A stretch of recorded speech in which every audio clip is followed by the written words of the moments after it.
सभी भक्तों को नमस्कार और प्रणाम। आज मैं सुदामा चरित्र को सुनाने जा रही हूँ।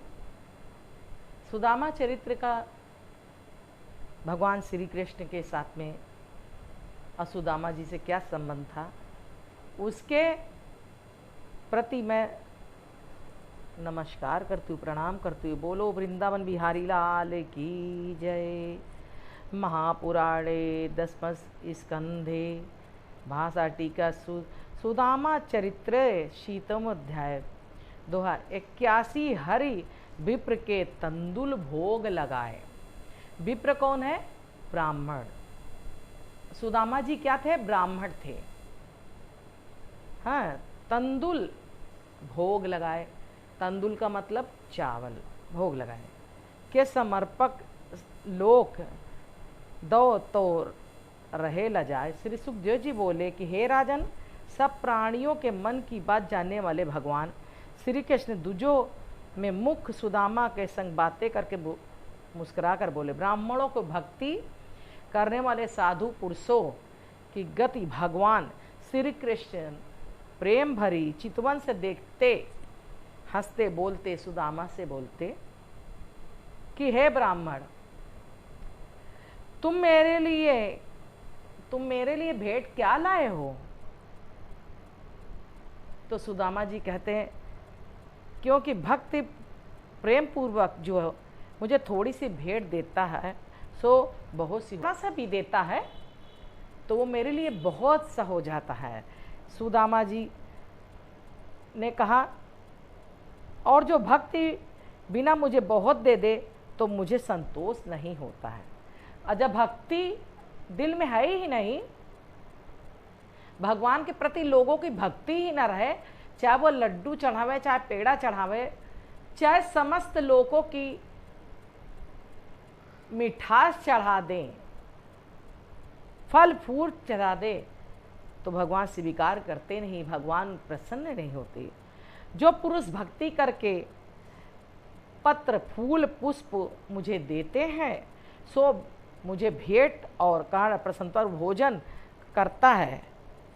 तो राजा परीक्षित इस प्रकार भगवान से कहा। लज्जा के मारे नीचे मस्तक करके विराजमान सुदामा ने लक्ष्मीपति श्री कृष्ण को तंदुल नहीं दिए।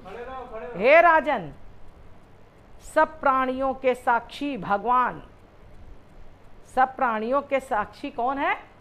भगवान श्री कृष्ण। सुदामा के आने का विचार करने लगे। भगवान ने कहा, धन की चाहना करके इस सुदामा ने मेरे भजन नहीं किया। क्या किया? धन की चाहना करके, धन चाहता था तो उन्होंने कोई भजन ही नहीं किया।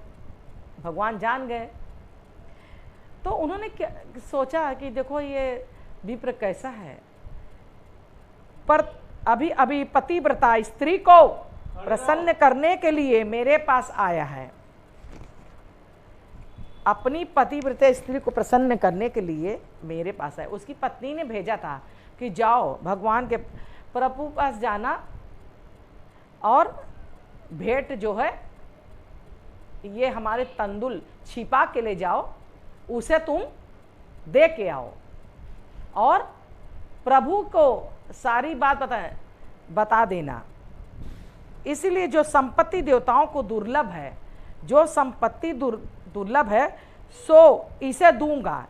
इस प्रकार विचार कर चीर में बंधे हुए चावलों को सुदामा ने यह जो तुम चावल लाए हो सो मुझे अत्यंत प्यारे लगे।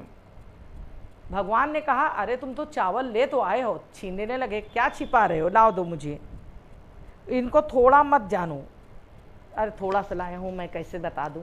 तो थोड़ा चावल है तो उन्होंने छीना और कहा, लाओ मुझे, ये बहुत ही ज़्यादा है।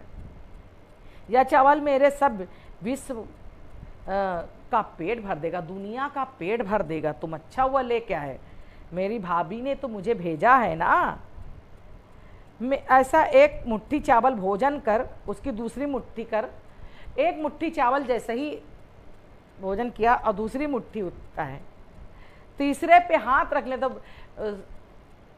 रुक्मणी जी खड़ी हुई थी, उन्होंने कहा दो मुट्ठी खा लिया तो बोली रुक्मणी रानी, 2 लोक दे दिए हो 3 लोक के स्वामी।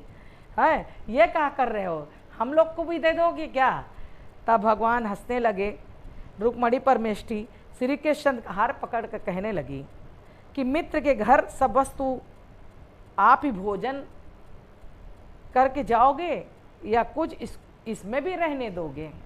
भगवान एक तो इसलिए आकर हाथ पकड़ा, दूसरा कारण आगे कहते हैं।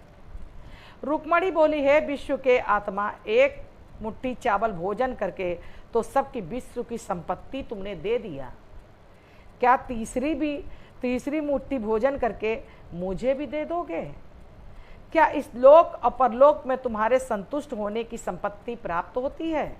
हे नरसिंहतम परीक्षित, ब्राह्मण सुब्राह्मण ने उस रात्रि को श्री कृष्ण के मंदिर में रहकर भोजन कर जल पी स्वर्ग की प्राप्ति के समान सुख पाया। कहे वाह क्या है, हमारा मित्र कैसा है।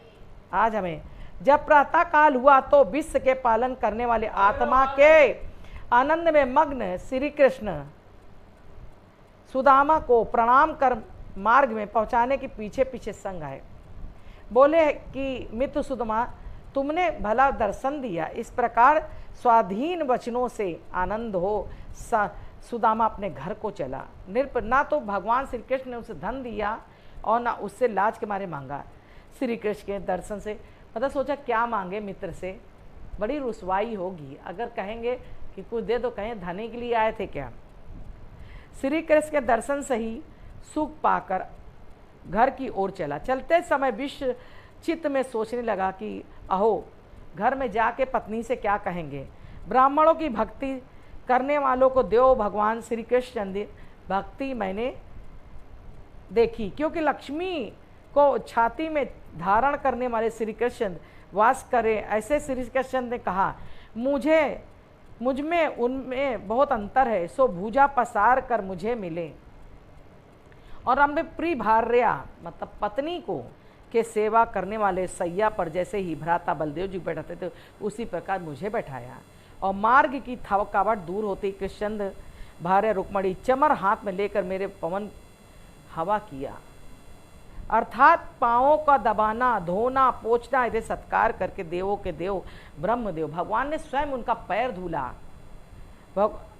हवा दिया, पैर पोछा, देवताओं के समान मेरी पूजा किया है। यद्यपि भगवान श्री कृष्ण ने चरणों की शोभा मनुष्यों को स्वर्ग, मोक्ष और पाताल पृथ्वी की संपत्ति तथा सर्व सिद्धियों का कारण है, परंतु भी दरिद्री सुदामा धन को पाकर बहुत मतवाला होकर मुझे भूल जाएगा। भगवान ने कहा अगर मैं धन बहुत दे दूंगा तो ये मुझे भूल जाएगा। इस कारण करुणा निधान भगवान श्री कृष्ण ने मुझे धन नहीं दिया। सोचा होगा कि मैं भूल जाऊंगा। हे महाराज, इस प्रकार सुदामा मन ही में विचार करता हुआ अपने नगर को पहुंचा तो क्या देखता है कि सूर्य, अग्नि, चंद्रमा के समान प्रकाशमान चारों और वितान शोभित हो रहे थे। जहाँ चित्र विचित्र शोभमान उनके पक्षियों को झुंड के झुंड बोल रहे हैं। और कुमुद अम्बोज कहार जब जाते हैं तो देखते हैं कि घर पे स्त्री जो बहुत सजी धजी, मकान खड़ा हुआ। भगवान कहते हैं ये कहाँ से आ गया, ये हमारा मकान नहीं है। तो उनकी पत्नी बोलती है कि स्वामी अंदर तो आइए, आपने प्रभु ने इतना दे दिया है कि देखिए क्या हो गया है। द्वारिका जाना तो हाल सब बता देना, मित्र हो बालेपन का भेद ना छिपा लेना। भगवान से सब बातें कह देना, माता रुक्मणी से भी कह देना।